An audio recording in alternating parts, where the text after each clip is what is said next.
안녕하십니까. 공병호입니다. 윤 대통령이 주도했던 그런 계엄령 선포, 그것이 무산되고 난 이후에 이제 여러 보도를 통해 가지고 누구와 협의했는지, 또 어떻게 추진됐는지, 과연 계엄령 선포가 법이 정한 합법적 절차를 따랐는지, 이런 부분에 대한 후일담이 이제 속속 이렇게 흘러나오지 않습니까? 그런 내용들을 다 종합하게 되면은 이번 계엄 선포는 윤 대통령 자신이 이제 법을 잘 아는 사람이기 때문에 법적으로 합법적 절차를 따른 것으로 보입니다. 그러나 이제 그 파급 효과가 워낙 크기 때문에 국내에만 그치지 않고 뭐 지금 어제 미국 방송들도 아주 비중 있게 이번 문제를 다루지 않습니까? 그러니까 합법적 절차를 따른 것은 사실인 것 같다. 그리고 계엄을 최종적으로 결정하기 전에 이 국무회의도 열렸고, 또 계엄을 해제하는 과정에서도 국무회의도 열렸고, 그 형식적 절차, 합법적 절차는 다 따른 거죠. 그러나 워낙 이렇게 중요한 사안인 것이 한 50년 만에 40몇 년 정도 되죠. 1980년도가 우리 헌정 역사에서 이 비상계엄 사태를 경험한 마지막이니까 1980년 5월이죠. 아무튼 간에 이제 이번 사태가 합법적인 그런 절차를 따랐음에도 불구하고 그동안 이제 호시탐탐 기회를 노려왔던 이재명 대표 측, 더불어민주당 측은 아주 좋은 기회를 잡은 거죠. 그래서 그 기회를 이제 본인들이 어떻게 활용할 것인가, 이런 부분을 두고 아마 정권을 얻거나 이런 부분에 대해서는 좌파 진영이 조금 더 전문가지 않습니까? 정권을 요리하거나 정권을 얻는 그런 과정에서는 우파 진영하고 게임이 안 될 정도로 상당한 전문가들이 이제 포진하고 있지 않습니까? 물론 이제 이번 사태가 처음 터졌을 때 사람들이 좀 어안이 벙벙하던 사태가 터지고 나서 한두 시간 안에는 이 우파적 성향을 지니고 있는 윤 대통령에 대해서 호의적인 그런 반응을 보이는 분들이 모인 단체 카톡방 같은 경우는 대호평이었죠. 무슨 뭐 반대되는 의견이라든지 이런 종류의 문제가 우려된다, 그런 내용도 여러분들 그냥 그 단톡방에 올리기가 힘들 정도로 분위기가 일방적으로 고양이 됐던 겁니다. 그러나 그런 윤 대통령의 아주 갑작스러운 그런 계엄령 선포 이후에도 한두 시간 정도, 그러니까 국회가 계엄 해제를 요구하는 그런 안이 통과되기 이전에도 현실적으로 계엄이 계속적으로 요요할 수 있을 것인가, 이런 부분을 굉장히 냉정하게 현실적으로 바라보는 사람들은 이번 사태가 아주 큰 패착이다, 이렇게 생각했거든요. 좀 뜬금없다, 이렇게 생각하시는 분들 많았습니다. 그러나 이제 윤 대통령이 워낙 그렇게 강한 의지로 계엄 선포를 했기 때문에 그냥 추이를 지켜보는 그런 태도를 취하신 분들이 굉장히 많을 것이다, 이렇게 봅니다. 자, 그러면 이제 야당 사람들이 앞으로 어떻게 할 거냐? 세상에는 공짜가 없지 않습니까? 한쪽에서 이제 칼집에서 빼가지고 칼을 휘둘렀는데 그 칼 앞에 이제 칼날이 그냥 부서진 겁니다. 그럼 이제 그 다음에 공격을 할 수 있는 그런 귀한 기회를 잡은 사람들이 야당 사람들인데, 윤 대통령이 이제 칼집에서 칼날이 이제 부서지면서 이 사람들은 이제 어떤 식으로 할 거냐, 이게 이제 굉장히 중요하죠. 한번 복기를 해보시기 바랍니다. 이재명 측 사람들은 총선이 끝나고 난 다음에 일단 탄핵 분위기를 잡았습니다. 그러나 이제 국민들이 요지부동하고, 그 다음에 박근혜 전 대통령에 대한 탄핵 트라우마가 국민들 사이에 굉장히 강하기 때문에 우리가 장외 집회를 이렇게 열심히 하더라도 이 탄핵은 가능하지 않을 것이다, 그렇게 이제 본인들이 판단을 했을 겁니다. 그래서 이제 차선 대안책으로 이렇게 본인들이 구상한 것이 그 헌법 개정을 통해서 4년 중임제를 이렇게 도입하고 그 과정에서 이제 윤 대통령의 임기를 조금 단축하는 조기 대통령 선거 실시 이런 부분으로 이제 방향을 선회한 거지 않습니까? 어떻든 지금 더불어민주당의 계파상으로 보게 되면 대다수를 점하고 있는 친명적 사람들은 사법 리스크도 불구하고 기필코 이재명 당대표를 사법 리스크를 뛰어넘어서 대통령을 만들어야 되는 거 아닙니까?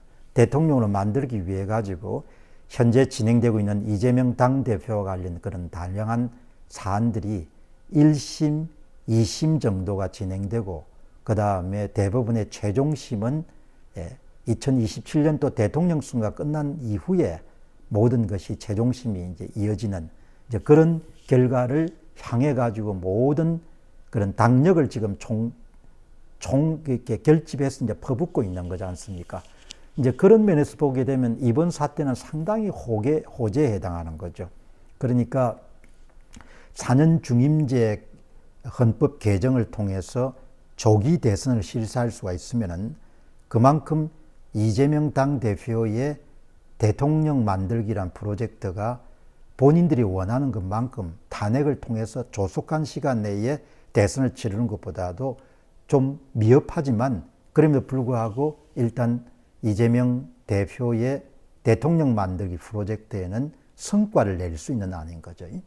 뭐 이런 이야기 들으시는 분들은 불편함을 좀 느끼시겠지만 가끔 이제 우리가 기억해야 될 것은 우리가 바라는 것 그리고 소원하는 것 소망하는 것을 한 곁에 두고 또 다른 한 곁에는 현실적으로 가능한 것 실제로 일어날 수 있는 것 이런 부분들을 함께 비교해야 그래야 이제 낭패를 피할 수 있는 거지 않습니까?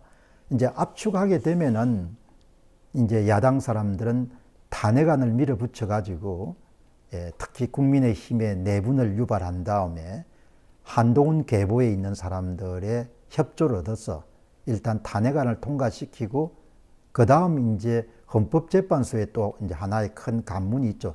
저는 이제 탄핵에 찬성을 해야 되니까 이제 그런 안이 하나 있을 것이고 그 다음에 또 정치라는 것은 서로 주고받는 협상이 가능한 거니까 일단 탄핵이라는 강경한 안을 일단 닷을 내린 다음에 그 다음에 협상을 통해 가지고 4년 중임제 그리고 윤 대통령의 임기 단축 그런 양보안을 마저 못해서 받아들이는 것처럼 그렇게 여러분들 본인들이 이득을 취할 수 있지 않겠느냐 그런 생각을 하게 되거든요.